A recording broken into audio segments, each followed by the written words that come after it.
ایک دفعہ کا ذکر ہے کہ ایک وسیع جنگل میں ایک عقلمند بوڑھا الو رہتا تھا۔ الو اپنی ذہانت اور جنگل اور اس کے باشندوں کے بارے میں وسیع علم کے لیے جانا جاتا تھا۔ کہا جاتا تھا کہ الو کئی سالوں سے جنگل میں رہا تھا اور اس نے بہت سی چیزیں دیکھی اور تجربہ کی تھیں۔ جنگل کے دوسرے جانور اکثر الو سے مشورہ لیتے تھے۔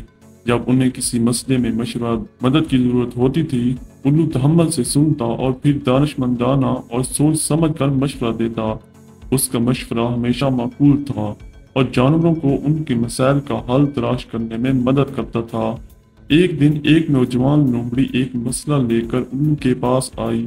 لومڑی جنگل میں گم ہو گئی تھی اور اسے معلوم نہیں تھا کہ گھر کا راستہ کیسے تلاش کیا جائے۔ الو نے لومڑی کی کہانی سنی اور پھر اس کے ساتھ ڈھونڈنے اور اس کا گھر کا راستہ دکھانے کی پیشکش کی۔ لومڑی الو کے اڑنے کی صلاحیت سے حیران رہ گئی اور اس کی مدد کے لیے شکر گزار ہوئی۔ جب وہ جنگل میں سے گزر رہے تھے، الو نے نشانیوں کی نشاندہی کی اور لومڑی کو مختلف جانوروں اور پودوں کے بارے میں کہانیاں سنائیں جو انہوں نے دیکھا۔ لومڑی الو کے علم سے متوجہ ہوئی اور توجہ سے سن رہی تھی۔ جب وہ آخر کار لومڑی کے اڈے پر پہنچے تو لومڑی نے اس کی مدد کے لیے الو کا شکریہ ادا کیا اور وعدہ کیا کہ اس نے جو سبق سیکھا تھا اسے یاد رکھے گا۔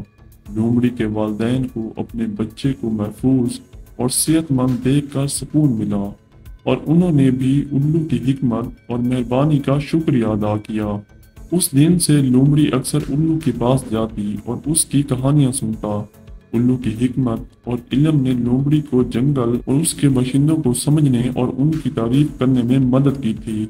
لومڑی کو اب کھو جانے کا خوف نہیں تھا اور اس کی بجائے اس نے جنگل کی تلاش کے بارے میں پراعتماد اور تجسس محسوس کیا۔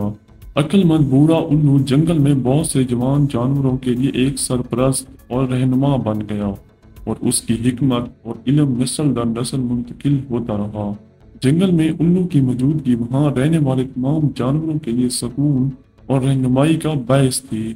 امید ہے آپ کو یہ کہانی پسند آئی ہوگی۔ اگر کہانی پسند آئی ہے تو ویڈیو کو لائک کر دیں اور چینل کو سبسکرائب کر دیں۔ اگلی ویڈیو میں ملاقات ہوگی۔ اللہ حافظ۔